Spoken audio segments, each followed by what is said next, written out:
Hello everyone, आज के इस वीडियो में हम coupling of alkynes topic discuss करेंगे। इस वीडियो में देखेंगे कि जो कपलिंग ऑफ एल्काइंस होती है वो क्या होती है, और जो कपलिंग की एल्काइंस की जो कपलिंग की रिएक्शंस होती है वो कौन कौन सी होती है। इसमें हम 2 से 3 जो है रिएक्शन डिस्कस करेंगे। तो सबसे पहले मैं आपको बता देता हूँ कि जो कपलिंग ऑफ एल्काइंस होती है, कपलिंग का मतलब होता है आपस में जुड़ना। तो जो 2 एल्काइंस है वो आपस में जुड़ जाती है, कपल हो जाती है, यानी कि जो दोनों जॉइंट हो जाते हैं उसको हम क्या कहते हैं, कपलिंग कहते हैं। तो सबसे पहले हम रिएक्शन डिस्कस करते हैं जो कि है एग्लिंटन रिएक्शन, और उसके बाद हम देखेंगे ग्लेशियर रिएक्शन। तो जो फर्स्ट हमारा ये एल्गिलिंटन रिएक्शन है और जो ग्लेशियर रिएक्शन है, ये दोनों रिएक्शन एक तरह से ही होती है।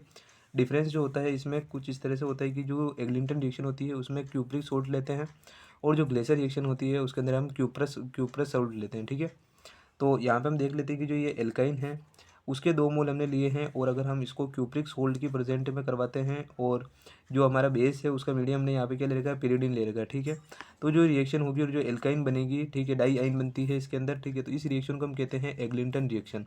वही अगर हम यहाँ पे क्यूप्रस सोल्ट लेते हैं, ठीक है, क्यूप्रस सोल्ट लेते हैं, यानी क्यूप्रस और क्यूप्रिक में क्या डिफरेंस होता है कि जो क्यूप्रिक सोल्ट होता है, ठीक है, उसके अंदर जो कॉपर की जो हमारी पावर होती है, ठीक है, इसमें +2 होती है। जबकि क्यूप्रस सोल्ट जो होता है उसके अंदर जो होती है वो +1 होती है। ठीक है, +1 ऑक्सीडेशन स्टेट में होता है ये। तो यहाँ पे हम देख लेते हैं जो एग्लिटन रिएक्शन होती है, terminal alkyne can be coupled by heating with stoichiometric amount of cupric salt in pyridine और similar bases. This reaction proceed produce symmetrical diyne in high yields and is called Eglinton reaction. ठीक है, तो इसको हम कहते हैं एग्लिटन reaction जब हम यहाँ पे क्यूप्रिक जो सोल्ट है उसका यूज़ करेंगे। और इसी तरह से another common procedure is the use of catalytic amount of cuprous salt.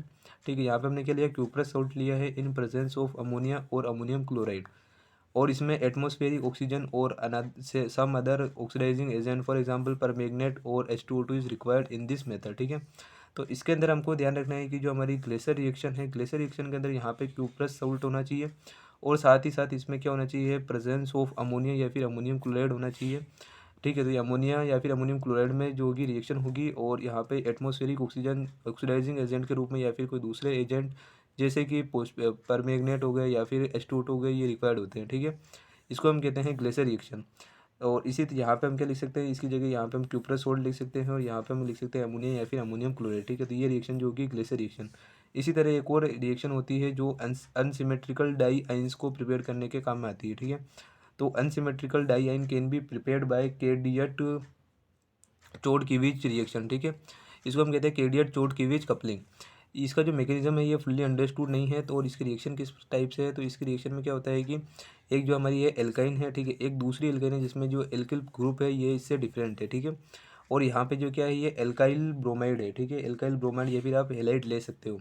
और यहाँ पे अगर इसके हम जो क्यूप्रस सोल्ट है उसमें जब इसकी रिएक्शन करवाते हैं, और कोई यहाँ पे हम बेसिक मीडियम ले लेते हैं, कोई बेस ले लेते हैं, तो यहाँ पे ये कपल्ड हो जाती है और ये डाइआइन क्रिएट हो जाती है। ठीक है, डाइआइन बन जाती है, और HBr जो होता है इसमें बाहर हो जाता है।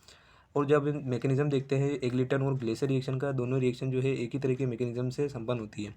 तो जो फर्स्ट हमारा स्टेप होता है उसमें हमारी जो एल्काइन है वो बेस की प्रेजेंट में क्या होगा, यहाँ पे कोई बेस होगा OH- आयन, तो यहाँ से क्या करेगा, H2O जो होगा बाहर निकल जाएगा, और जनरेट होगा एनायन। ठीक है, तो एनायन जनरेट होता है जो कि क्या होगा, कन्वर्ट हो जाता है फ्री रेडिकल के अंदर इन इस प्रेजेंस ऑफ क्यूप्रिक सोल्ट के मतलब क्यूप्रिक आयन जो है इसकी प्रेजेंट में क्या हो जाता है, एनायन जो है फ्री रेडिकल में कन्वर्ट हो जाता है, और 2 मोल जो फ्री रेडिकल के होते हैं वो आपस में कंबाइन होकर क्या करने क्रिएट कर देते हैं, डाई आयन क्रिएट कर देते हैं। ठीक है, तो इस तरह से जो है एग्लिंटन और ग्लेशियर रिएक्शन का मैकेनिज्म होता है।